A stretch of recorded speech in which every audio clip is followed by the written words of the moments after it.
ये सब खत्म हो।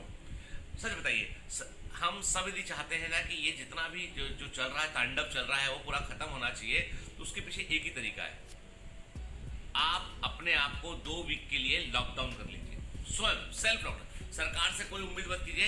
मतलब मैं कहता हूं कि इंडिया को जो है वो, भारत को के हर एक परिवार को, हर एक व्यक्ति को 2 वीक के सेल्फ रेगुलेटरी लॉकडाउन में जाना चाहिए। मी अंडर लॉकडाउन के हैशटैग, हम जिसको चाहते हैं कि प्रमोट हुआ हैशटैग के मी अंडर लॉकडाउन। तो आप 2 वीक, सिर्फ 2 वीक, क्योंकि देखो ये आफ्टर ऑल वायरस नहीं समझता है कि आप होम कंट्री हैं, वायरस नहीं समझता है कि आपकी इकोनॉमी क्या है, वायरस नहीं समझता है कि आप अमीर है कि गरीब है, वायरस नहीं समझता है कि आप हैं कौन।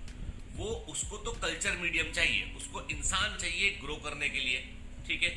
वो कल्चर मीडियम मर भी सकता है, नहीं भी मर सकता है।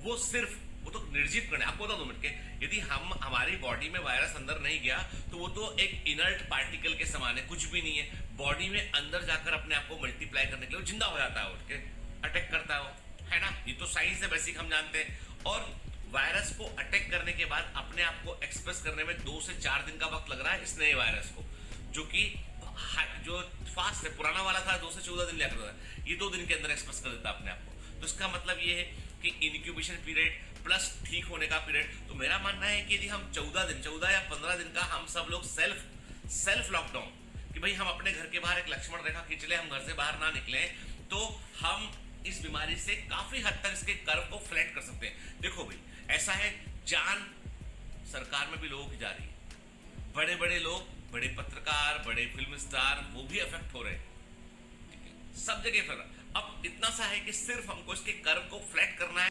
अभी जो है कुछ दिन में पहले मैंने स्पेनिश फ्लू पर बड़ा सारा रिसर्च जो हुआ था वो पढ़ा मैंने गौर किया कि स्पेनिश फ्लू जो था वो भी मुंबई के अंदर आया था, उसे बॉम्बे फीवर बोला गया था उसको। बॉम्बे फीवर, यहाँ की गवर्नमेंट उस समय अंग्रेज थे तो उन्होंने इसको बॉम्बे फीवर कहा था। ये फर्स्ट वर्ल्ड वॉर के समय की बात है। आपको जानकर आश्चर्य होगा, तब भारत की जनसंख्या रही होगी 29 करोड़ के आसपास, 29 करोड़ के आसपास। 1 करोड़ लोगों की जान गई थी। आप समझ सकते हैं, 1 करोड़ लोगों की जान। सबसे बैडली अफेक्टेड कोई था तो वो इंडिया था। ये ब्रिटिश रूल के समय की बात है। उस समय ना तो एंटीबायोटिक हुआ करते थे, ना उस समय वैक्सीन जैसी कोई चीज थी, ठीक है। उस समय ना तो ऐसे इन्वेस्टिगेशंस थे, ना उस समय कोई इस तरह की जानकारी थी कि जो है कैसे इसको रोकेंगे, ये सब इन्फॉर्मेशन उस समय थी नहीं, ठीक है। नॉन एसेंशियल है, जिस चीज को आप 2 वीक के लिए टाल सकते हैं टाल दीजिए उसको। जिस चीज को आप 2 वीक के लिए टाल सकते हैं टाल दीजिए।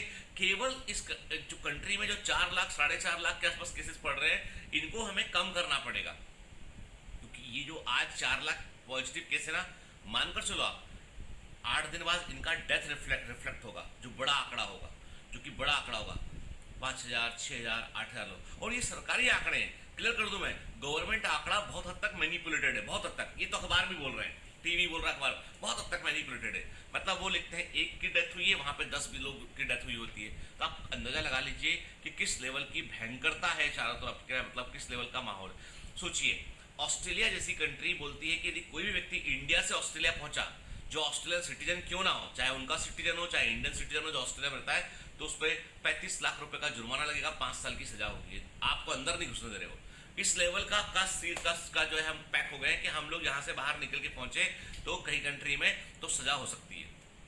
मतलब वो डर गए हो। जैसे कि जब अफ्रीका में इबोला फैला था तो हम बोलते थे नहीं भी, कोई अफ्रीका से कोई अभी यहाँ नहीं आएगा, कोई इबोला फैला यहाँ पर के। तो वैसे ये हालत हो गया कि इंडिया की पैंडेमिक पे पूरी दुनिया की नज़र है इस समय, और हमको इस समय जो है वो ये शो करना पड़ेगा कि भाई हम जो है वो इससे कैसे टैकल कर सकते, कैसे हम इसको जो है इससे जो है हम जो है वो निपट सकते हैं। और हम बहुत चीज़ें नहीं कर सकते हैं, लेकिन हम एक काम बिल्कुल कर सकते हैं, हम घर में बंद हो जाए, ठीक है। 2 वीक बेटा, मी अंडर लॉकडाउन, 2 वीक सारे लोग हम जो है वो बंद रहे अपने आप को, और बंद करने कमरे में। तो मैं कह रहा हूं आपसे, इस वायरस का ब्रीडिंग फील्ड खत्म कर दो इसका, ठीक है। तो ही आप जो है वो जो है पाएंगे कि तभी हमारे केस कंट्रोल होंगे। मैं आश्चर्य में हूं कि जब देखो, अब सरकार के कई निर्णय ऐसे होते हैं जो पब्लिक को बुरे लग सकते हैं, पर उनके वेलफेयर में होते हैं। Every government is like our parent, जिसे हम बोलते हैं ना कि भाई पालक डांट देते हैं, मत जाओ बाहर, रात को मत जाओ बोल देते हैं, ठीक है। सॉरी, गवर्नमेंट को भी इस समय जब उनको डिसीजन लेना चाहिए उस समय वो बोल रहे हैं राज्यों से कि तुम अपने से सोच लो भाई क्या करना है, तुम अपना देख लो क्या करना है। क्या गवर्नमेंट ने कोई प्रॉपर्टी टैक्स माफ किया?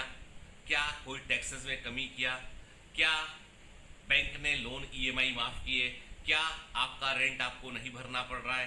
तो बहुत सारी चीजें जो जो, जो मेरा एक मित्र है उनसे बात हुआ, तो कनाडा में रहते हैं, तो उन्होंने बताया जब कनाडा में जब लॉकडाउन लगा तो कनाडियन गवर्नमेंट ने उनके घर पे जो है उन जितने भी लोग थे परमानेंट रेजिडेंसी में जितने लोग थे सबको 2000 कनाडियन डॉलर जो है वो घर घर चेक भिजवाया उन्होंने, उनके अकाउंट में आ गया पैसा, ताकि वो अपनी ग्रोसरी उसे लेके 2-4 महीने जब तक लॉकडाउन था तब तक लोगों को इकोनॉमिक हेल्प मिल सके। खैर हमारी कंट्री में वो पॉसिबल नहीं है, बहुत ज़्यादा बड़ी जनसंख्या। अब लोग कहते हैं सिस्टम फेल हो गया, लोग बहुत ज़्यादा है। अरे भैया रातों रात कीड़ा मकोड़ा थोड़ी ना रातों रात पैदा हो गए, ये तो ऑलरेडी जब तुम जीते आए यहाँ पे तब भी लोग ज़्यादा थे, आज भी लोग ज़्यादा है, तो ये कोई नई बात तो है नहीं कि लोग पॉपुलेशन ज़्यादा है, ये तो पुरानी बात है। ये तो अब इस पर सिस्टम फैले तो भाई ऐसा है कि सिस्टम फैले तो तुम सुधारने के लिए तो अंदर आए हो, इतने साल से तुम सिस्टम, अब तुम बोलोगे सिस्टम फैले तो अब ये तो गलत बात है ना। मतलब ये तो ऐसी बात है कि पब्लिक को बहलाने वाली बात है, और बहल भी जाएंगे हम बहुत भोले भाले सीधे साधे लोग हैं, हम बहल भी जाएंगे। हम अपने आस पड़ोस में हुई घटनाओं को, परिवार में हुई घटनाओं को भूल भी जाएंगे, बहल भी जाएंगे, और फिर झंडा उठा के हम जो है नारा लगाने लगेंगे। खैर हम तो बहुत भोले भाले लोग हैं, हमारे को ज़्यादा एनर्जी नहीं लगानी पड़ती भटकाने के लिए। बाकी दवाएं प्रोडक्शन बढ़ा दिया कंपनी, अब कंपनीज भी क्या करें, रातों रात कहाँ से 4 मशीनें लाके खड़ी कर दें उनके, जो प्लांट ऑलरेडी थे जितनी डिमांड थी उसके अकॉर्डिंग बने हुए थे, रातों रात कहाँ से। अब की इतना है कि स्टील हमारे टाटा वाले हुए, रिलायंस वाले हुए, ये अपनी फैक्ट्रीज बंद करके वहाँ का ऑक्सीजन प्रोवाइड करने की कोशिश कर रहे थे। मतलब they are doing really great job के। मैं तो कहता हूँ ऐसे इंडस्ट्रीज और होना चाहिए जो कि प्रोएक्टिव काम कर सके यहाँ पे। खैर स्टे सेफ, मैं आपसे आज बात करना चाह रहा था इसलिए आया मैं बात करने के लिए। मुझे